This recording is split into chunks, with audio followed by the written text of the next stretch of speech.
Good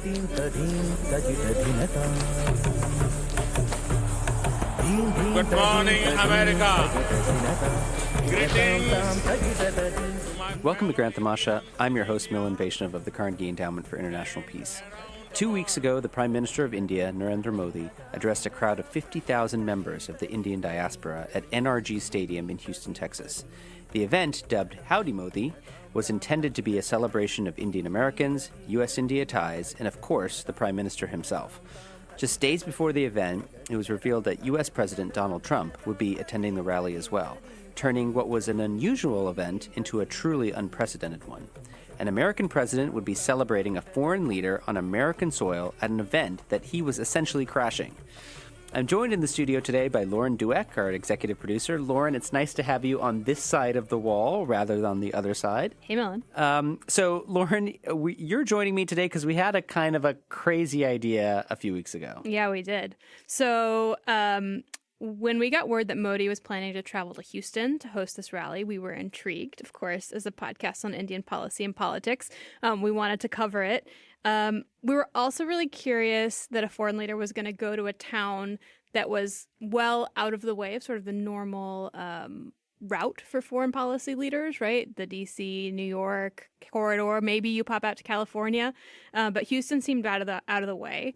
And you're from Houston. I am from Houston. Yeah. So we got to wondering who was going to go to this event. And we knew that there would be a lot of political analysis out there and a lot of people sort of commenting on the consequences of this. But we wanted to know a little bit more about who would be there and why they would go.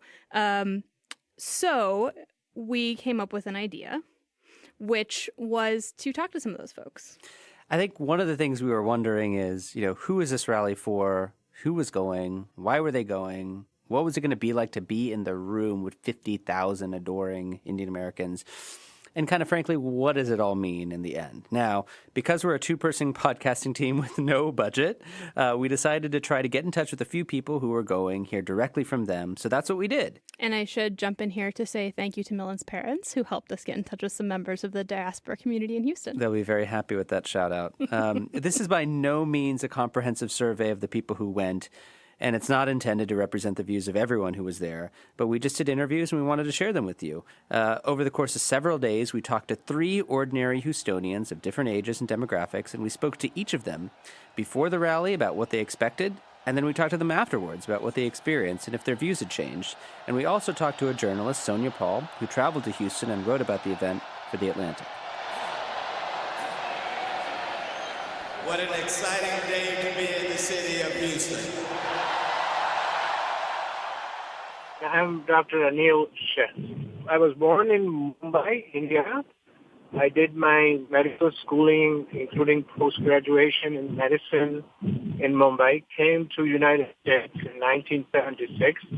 Was 2 years in New York and doing my residency in internal medicine. Then came to Houston, and I specialized in nephrology, which is kidney diseases, and in Houston since 1978. Hi, my name is Reno Philip. I am currently in Houston for the last 4 to 5 years, and I'm currently a senior product manager within an oil and gas company. And I have been, I'm originally from India, from the small state of Kerala, but I was born and raised in Dubai in the Middle East. I'm Jovi Katikaran. I work as a director in business development for a medical devices firm looking at investments that we make in new technologies. I'm based out of Houston, and I moved to the U.S. in 2015 from India. I'm a permanent resident of the U.S. now, but I'm still an Indian citizen, and I follow events in India pretty closely. And, I've never been on a podcast before, so let me know what I should and shouldn't do. And so I understand that you're going to attend the Howdy Modi rally. I even have a hard time saying that, the Howdy Modi event on Sunday. Tell us a little bit about what made you decide to attend this event. So, it was a couple of months ago in May or June. We have an alumni group, my college alumni group on WhatsApp. And someone there sent out a message saying, hey, there's this event being planned in Houston, and I have a few registration passes. Is anyone interested in going? And so I signed up for it back then, thinking it would be a great chance to see, to listen to the Prime Minister of the country and see what he had to say. A temple we go to, I got an email from them about attending this event. I was unsure in the beginning that I'd want to do it, honestly speaking, and so I didn't register right away. I kind of waited maybe a week or maybe more than that, and talked to some friends, and they said, yeah, they are going, and so on, and so I said, okay, we'll go, see what's going on, more out of curiosity than anything else. And I didn't even think this was going to be a mega event like that. So what's interesting about all three people that we spoke to is that they were all a little ambivalent about going to the rally. None of them were, dyed-in-the-wool Modi fans. I think that's right. I mean, we tend to think of this audience showing up in Houston as people who were, to a person, big fans of Modi, not necessarily huge fans of Trump because he was a kind of a late addition. But what's interesting from talking to Jovi, Renaud, and Anil is all three of them had some kind of skepticism. Now, I should mention that what was really interesting about Jovi and Renaud, we should mention that they are a married couple who live in Houston, who are both from Kerala, both have professions in the kind of STEM field, is that they were directly touched by one of Narendra Modi's most controversial policies, demonetization, and not necessarily in a good way. But, the one time it really affected us was back in 2016 when my partner and I got married. This was in December 2016. And right before we flew to India was when the whole demonetization policy was announced. And here we were running to go for our wedding, and we were stuck because, you couldn't pay any of the vendors, you couldn't arrange transportation.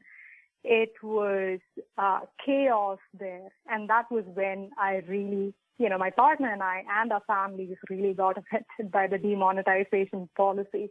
Yeah, so my dad essentially had, especially when the demonetization happened, we were getting married, say probably a month from then, and there was a large cash crunch, and my dad essentially scrambled and, walked in and out of the banks every day to gather as much cash as he could. And as you know, there was a day limit for the cash withdrawals that he could do.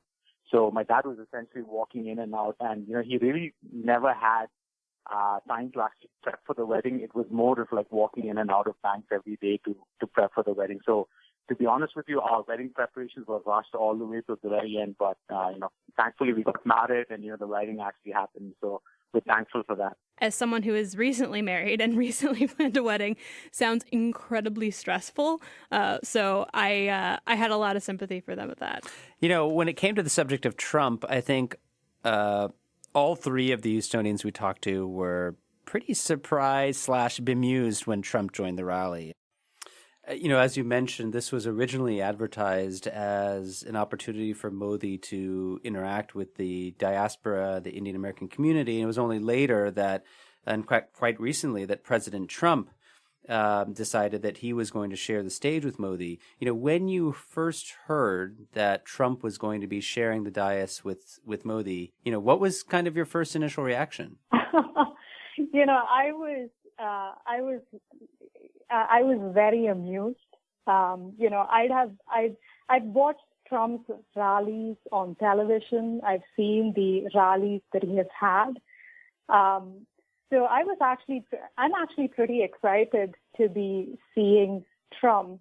I think it was clear that they had some skepticism about the president, and one of them, Anil, almost decided, not to go. When President Trump decided to join, you decided to go before he was in the picture. So how did you feel when you heard he was going to join Prime Minister Modi on stage? So I even thought of not going when President Trump decided to come.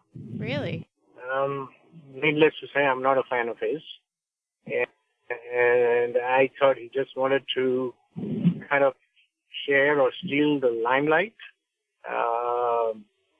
And I said, well, I don't think I want to go. And then I talked to, again, some friends and all that. And they said, really, you are going for Mr. Modi, or Prime Minister Modi, I should say, and not for him. And then I also talked to some of my friends in India. So nowadays, with all this communication, we have a huge WhatsApp group. This is my medical school friends. We are a class of 1967, believe it or not, medicine. And so I said, hey, this is happening and I don't feel like going. He said, no, you must go. And majority of my friends, I would say, not majority, perhaps all of them, support Modi pretty strongly, I should say. All important life decisions occur on WhatsApp. That's what I've heard. Now, the Houstonians we spoke with were hoping the prime minister would address some pretty standard issues facing India and U.S.-India ties. What really jumped out to me, Lauren, is that, all of them were sort of interested in what the prime minister would say about unifying the country, what his direction would be in terms of taking the economy forward, what Indian Americans should expect or what they could contribute to the future of U.S.-India relations, and the issue of Kashmir. I think all of them were curious about, once Modi decided to abrogate Article 370, which has given Kashmir the semi-autonomous status under the Constitution, kind of what his government's endgame was going to be. And they hoped that Modi was really going to address that. When it comes to the issue of kind of what community members felt about it, there seemed to be a kind of interesting tension. I don't know if you picked up on that between the sort of first and second generation communities in the United States. Yeah, I thought this was really interesting. So Neil's kids, who were born in the United States and had grown up here, expressed a lot of skepticism and a lot of concern about an event that could be seen as sort of a pep rally for the prime minister. So Indian community overall is totally going to this event, okay? Now, I'll put a little caveat here, and this is my caveat. So my children are born here, okay?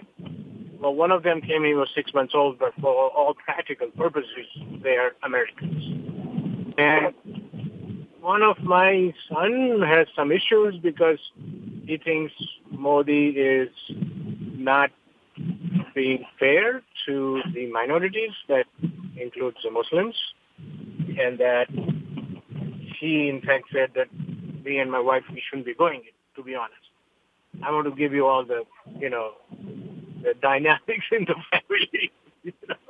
They're always complicated. Yeah. But, that's fine. I understand his point of view, and probably there were issues in India. Modi does support a strong Hindu country, or wants country to be more Hindu rather than secular, perhaps, but it is what it is.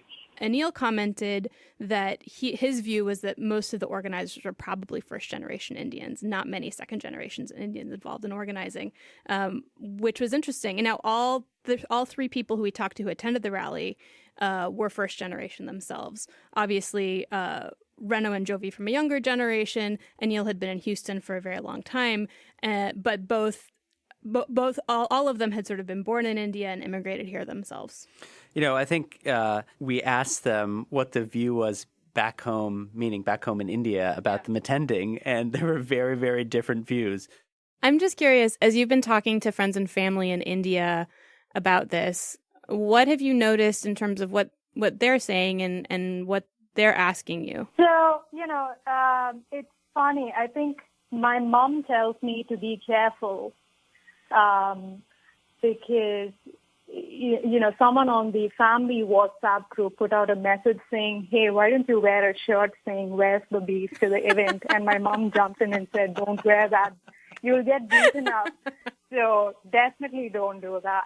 And Neil had a really different take on that, where his friends and family back home, again on WhatsApp groups and others, were saying, they're very enthusiastic. But he pointed out that to a person, they were pretty much all Hindus, and he sort of recognized that they may have a very skewed or specific perspective on the prime minister. Yeah, and I thought our conversation with him really encapsulated some of the tensions between, or maybe different perspectives would be a better way to say it, between first-generation immigrants and second-generation immigrants. He was talking to this group of friends back home who are largely Hindu, who are very supportive of the prime minister, very sort of pro-Hindu understanding, whereas his kids, who are second generation, were very concerned about some of the religious language and some of the religious violence that had been happening in India and that they saw as being condoned by the prime minister. So it was interesting, too, that he kind of expressed both of those views himself, both understanding that, his peer group back home had this one perspective, but his kids in the U.S. had a very sort of different view. When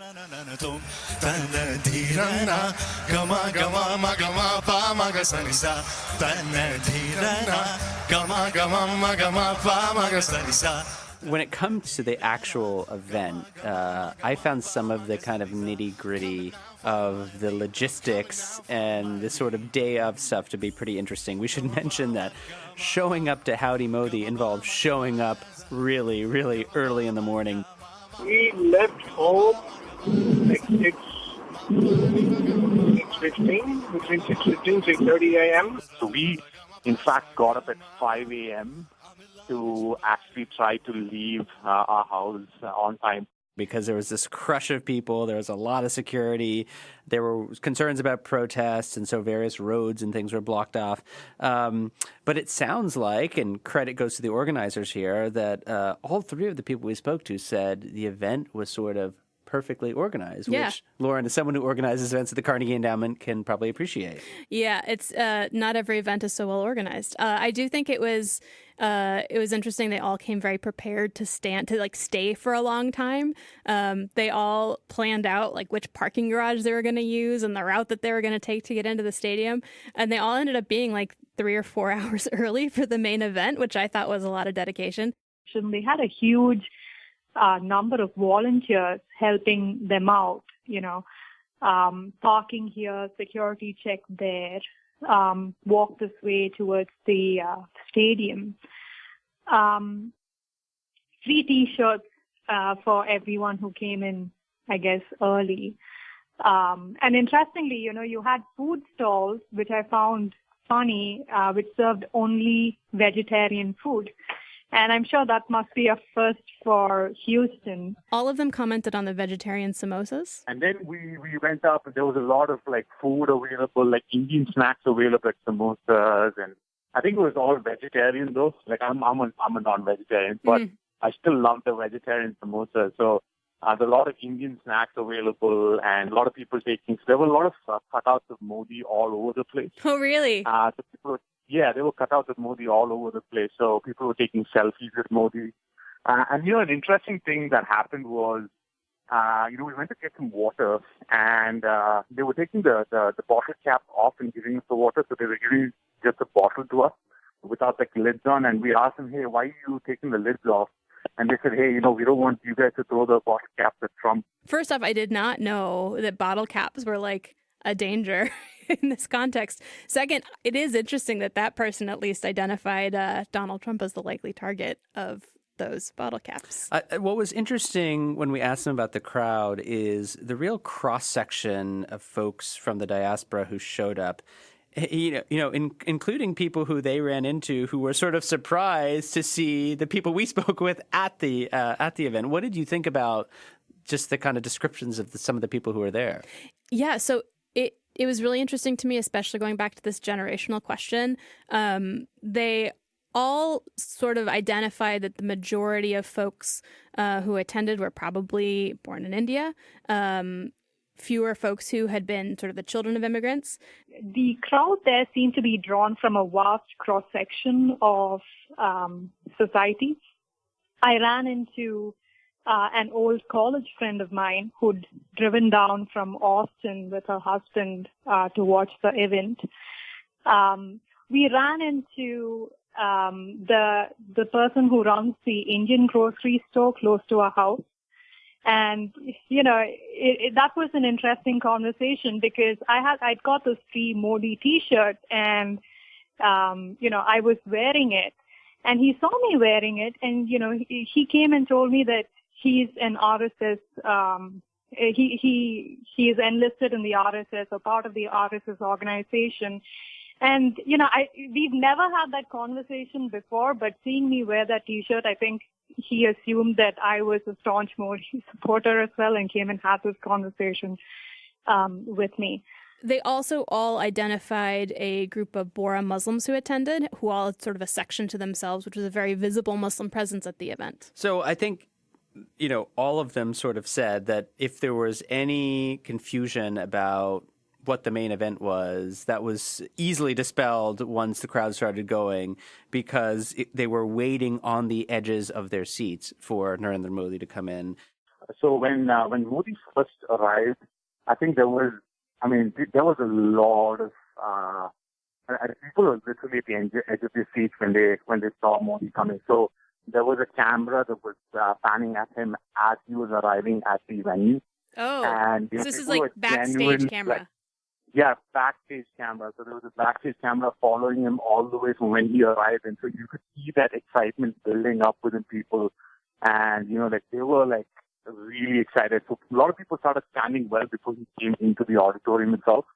And as soon as he came in, there was chants like Modi, Modi, Modi.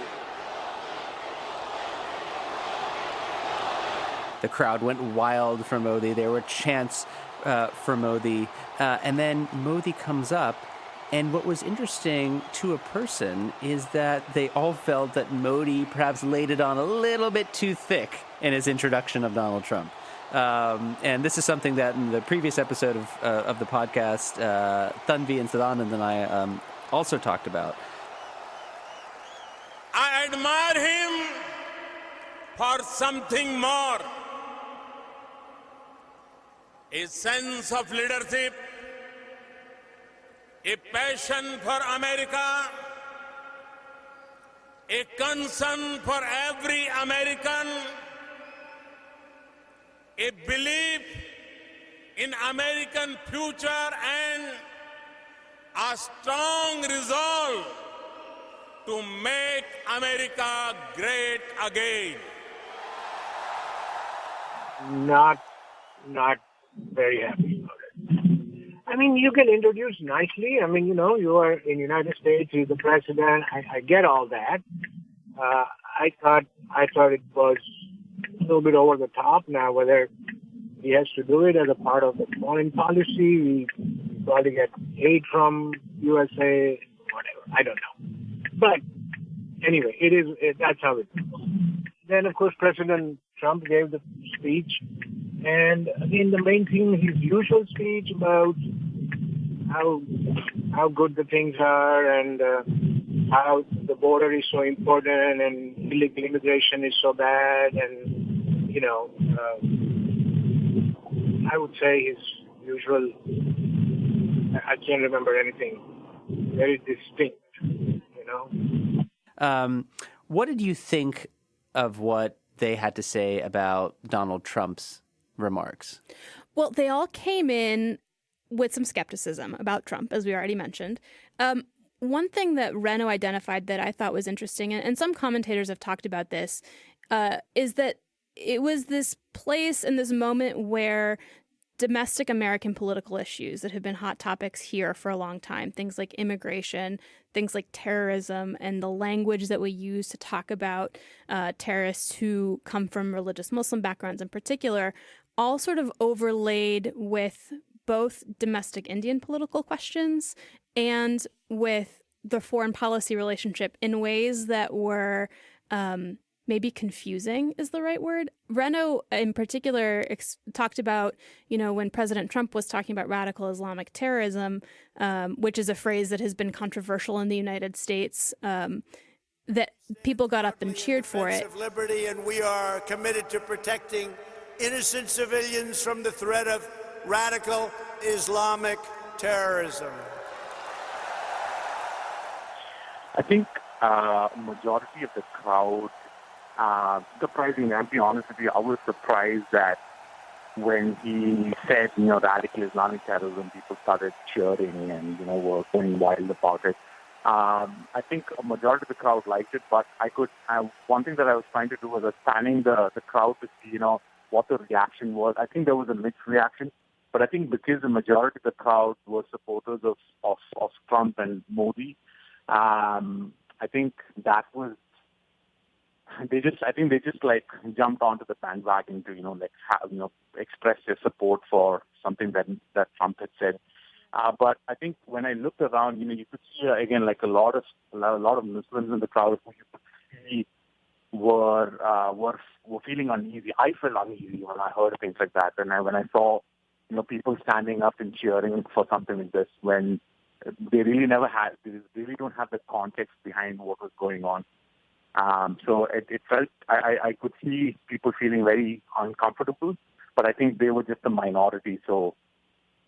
It was a challenging environment to be in at that point. But he also noticed people in the crowd who were sort of visibly uncomfortable, including himself. Yeah, and he himself said it was sort of an awkward moment, not really understanding if people were thinking about this in an Indian context or in a domestic American context.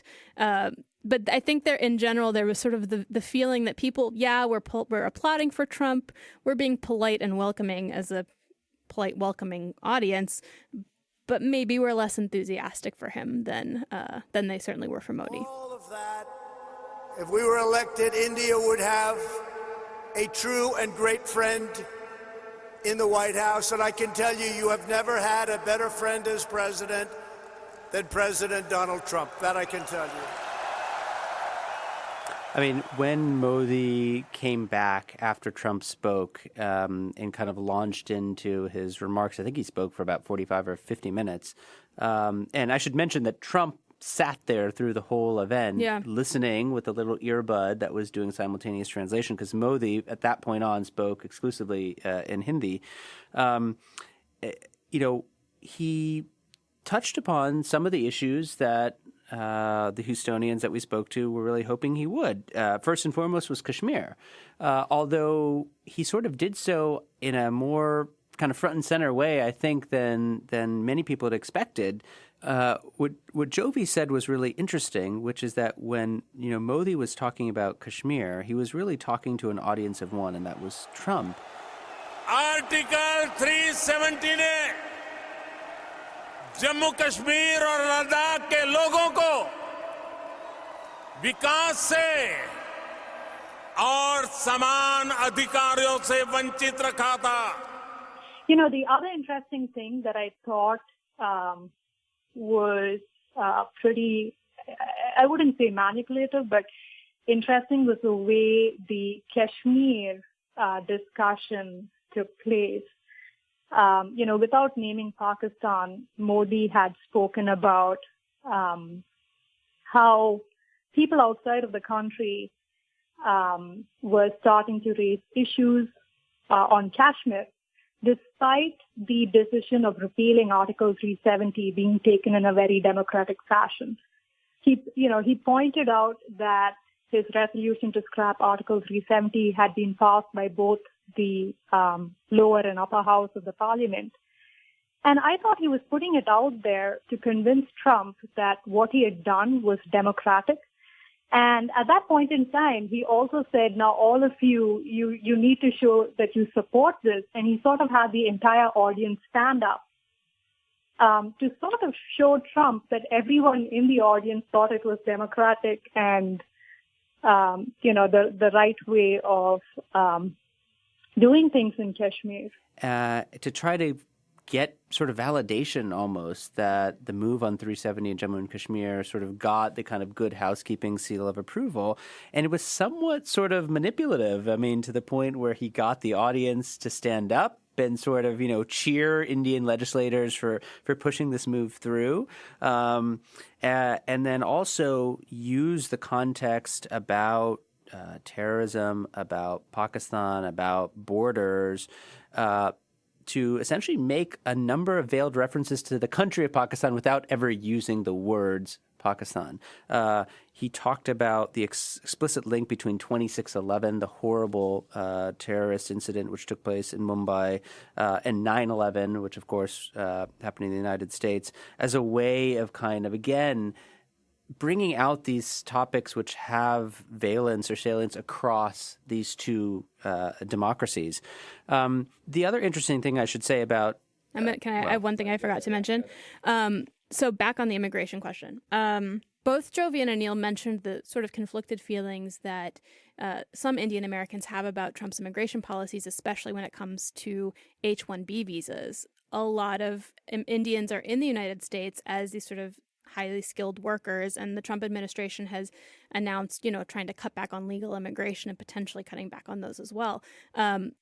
They mentioned that in Trump's comments about immigration, he really sort of spoke against illegal immigrants and said, we don't want those people here, but we want more people like you, which was an interesting sort of nuanced take, especially given the audience and given some of the policies that his administration has proposed. Indian American, we are going to take care of our citizens first.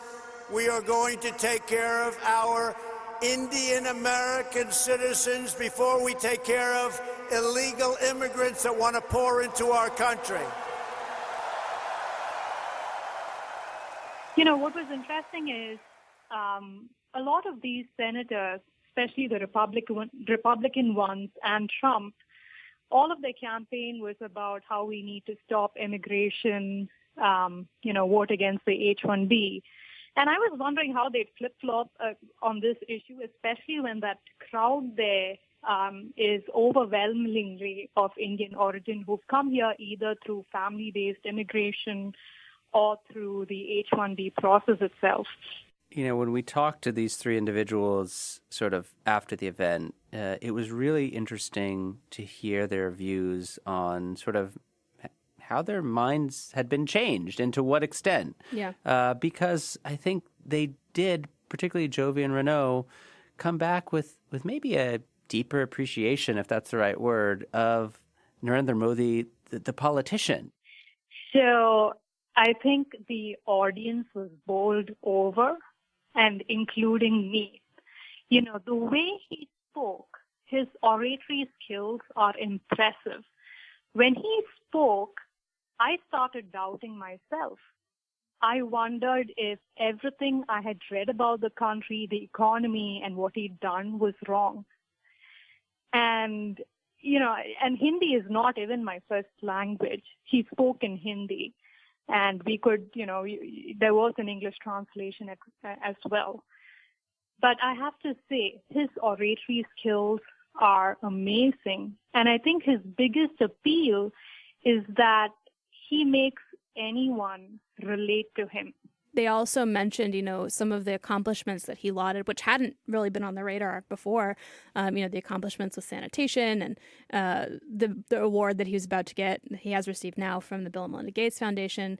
But yeah, Renaud in particular walked away saying, I have to go figure out if am I just totally wrong? I need to go fact check all of this. I think after this event, I'll be honest with you, when I walked out of the stadium, I started questioning everything that I thought about Modi. And I started thinking about, oh, wow, that's impressive. I mean, everything I heard was pretty impressive. And I think more than anything else, it was his delivery, the way he actually spoke and the way he was able to captivate the crowd. I think that's what definitely made me question. So as soon as I came back, I started just going back through independent news media to just read up about, what are the true facts, right? Because I wanted to make sure that, he's not throwing facts at me which are not true, right? So I wanted to make sure that I can go back and validate it. So although I was impressed, all that still doesn't take away some of the human rights violations, things that have happened in the country, around religious inequality. It still doesn't, irrespective of whatever he said, it still doesn't do justice to the atrocities that's happening in India today. So although I was impressed, I'm still holding back a little bit. not fully there with Modi till I see more progress around, religious equality and, bringing more unity within the country. They both came out and said, we can totally see why he's such a compelling figure, why his story is moving and motivating for people, and why he has such a passionate fan base in India. And, they both sort of said they went back to their homes and started Googling and started looking up some of the things that Modi talked about. For instance, the rates of open defecation, how many districts in India were open defecation free, how many bank accounts were opened, the sort of developmental items that Modi often likes to highlight. I want to end by kind of thinking about what this all sort of means. Because, on the one hand, this clearly was a demonstration of Modi's power back home to an Indian domestic audience. It was also a display of the Indian American community and their mobilizational power, and how, as roughly 1% of the U.S. population, are an important political constituency there as voters, as donors, as kind of members of the community. And I thought what Sonia had to say about Indian Americans was really interesting, because there she was also pointing out the fact that this is not a monolithic group. Hi, my name is Sonia Paul. I'm a freelance journalist and audio producer. I'm based in the Bay Area in Oakland, and I recently went down to Houston to cover the Howdy Modi event for The Atlantic. I'm curious about one of the things that you've talked about is the diversity of sort of Indian American experience and expression.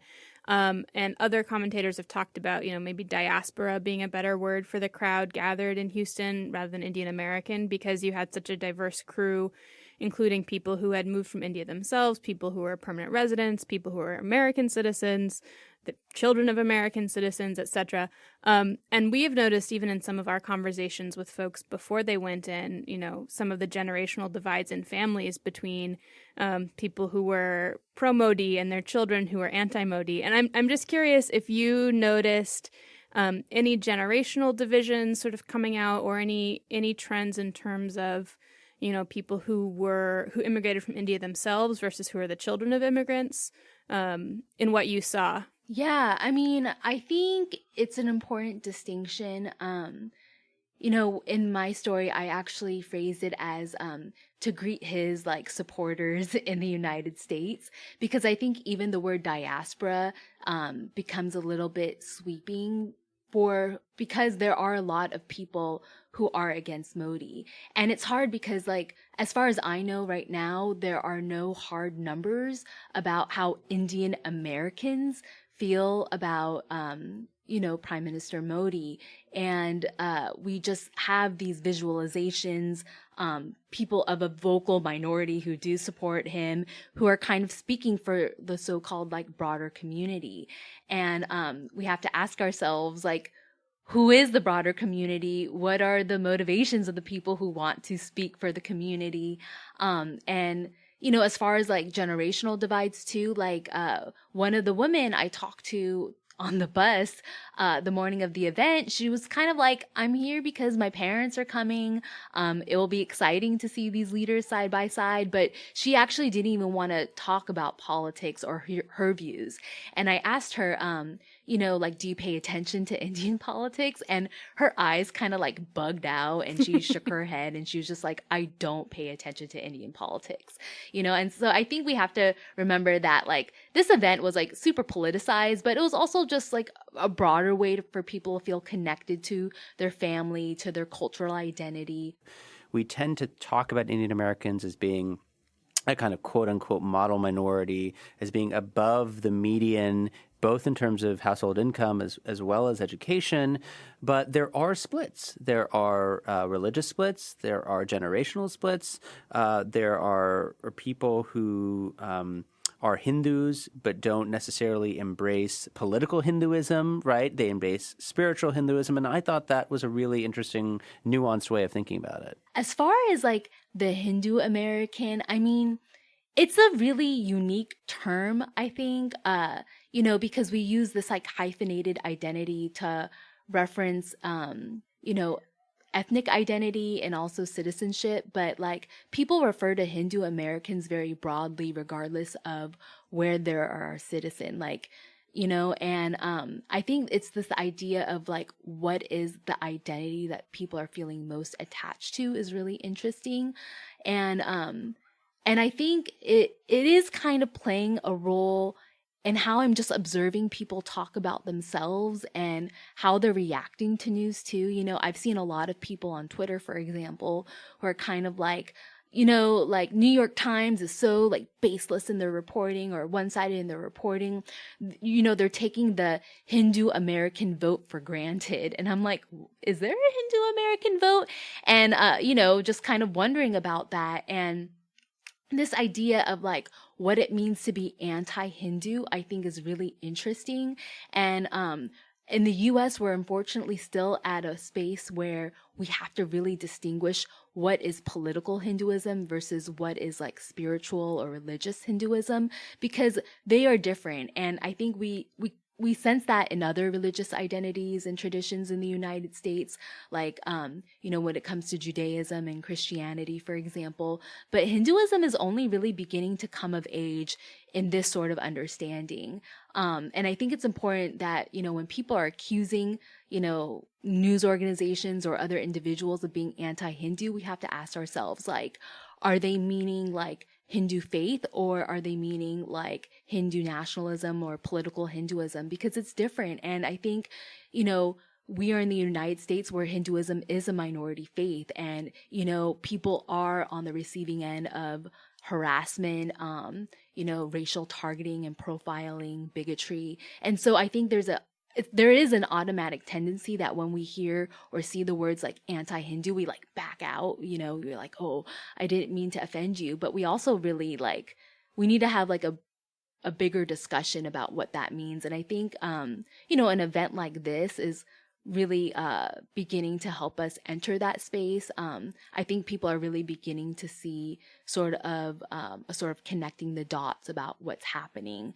And it's something to watch. Yeah. Yeah, it was fascinating to me too. And I thought Sonia's point about the cultural programming, which we didn't talk a lot about, but before Modi and the politicians got on stage, there was hours sort of cultural programming with different artists, different groups that were on stage performing.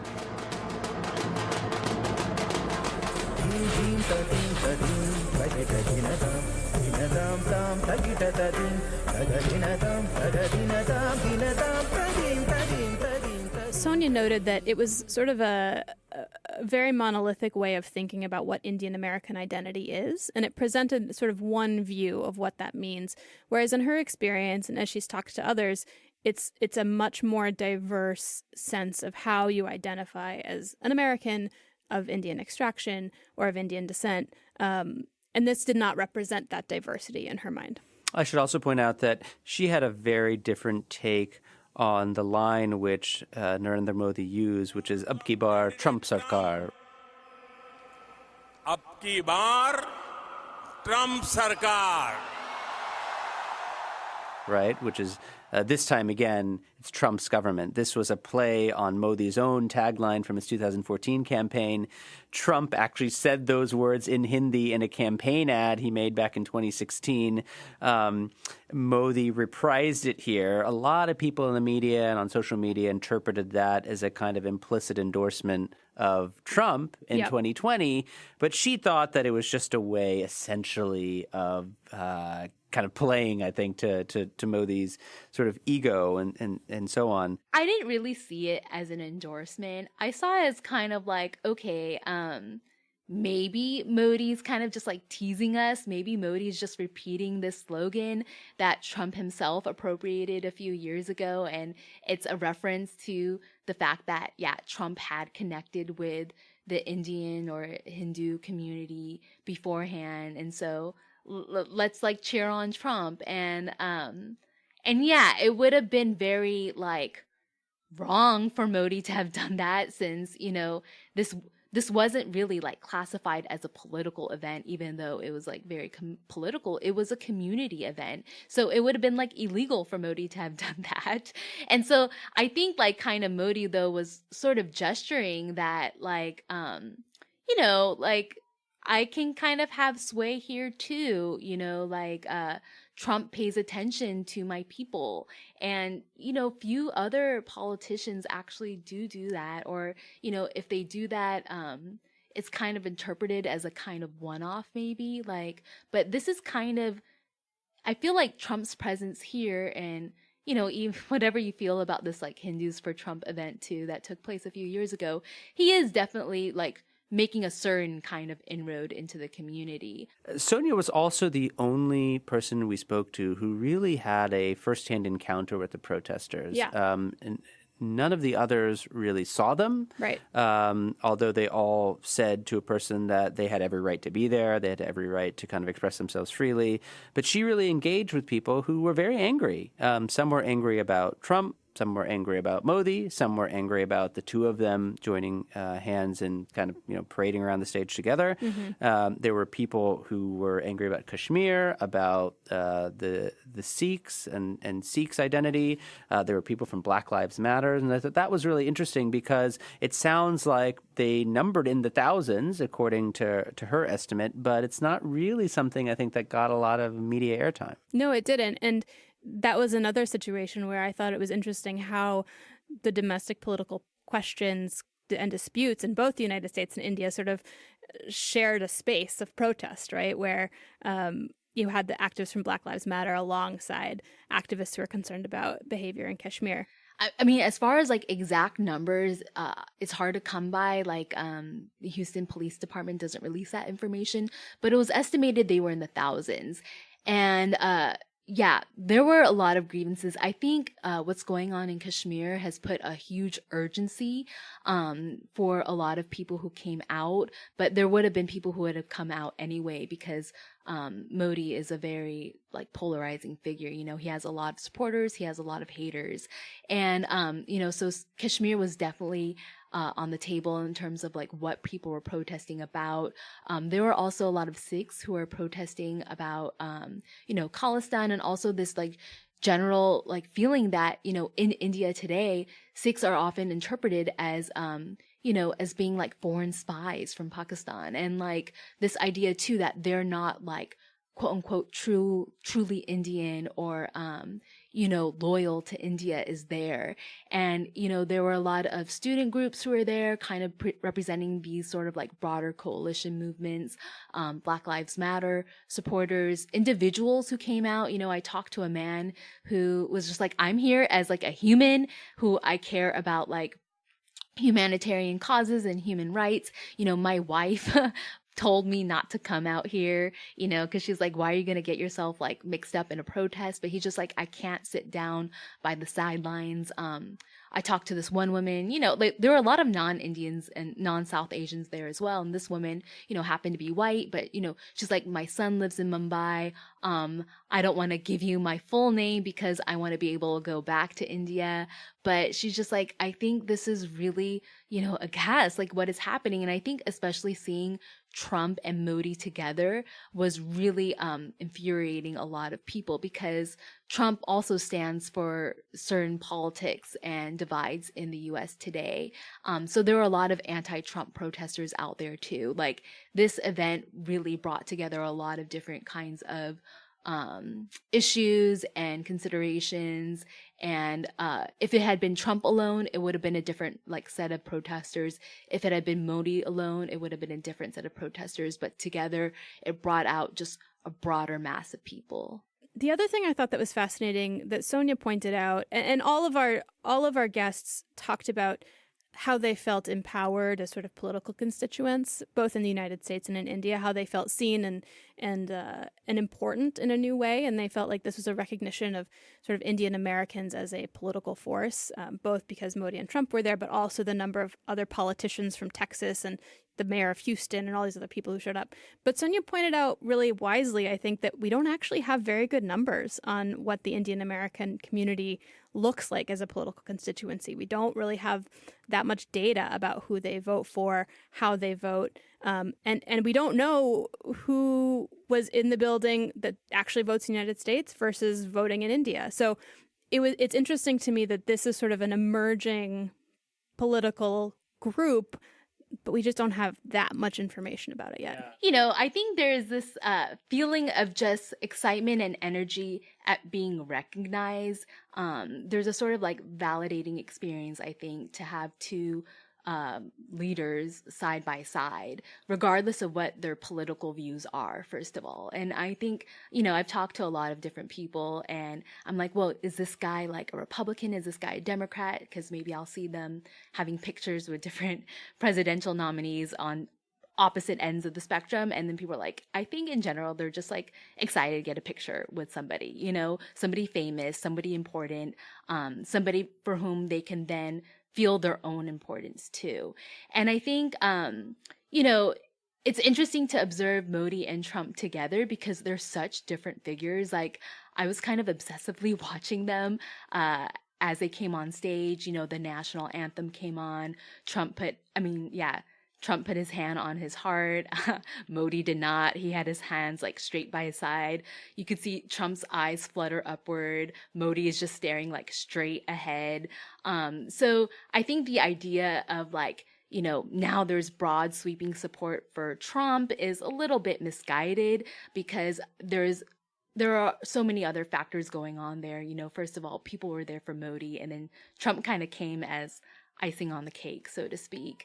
But there are like, you know, people who do support Trump and his policies, you know, whether they're just a vocal minority or a representative of, you know, larger shifts in political alliances is hard to say at this point because, you know, we just need to have more numbers.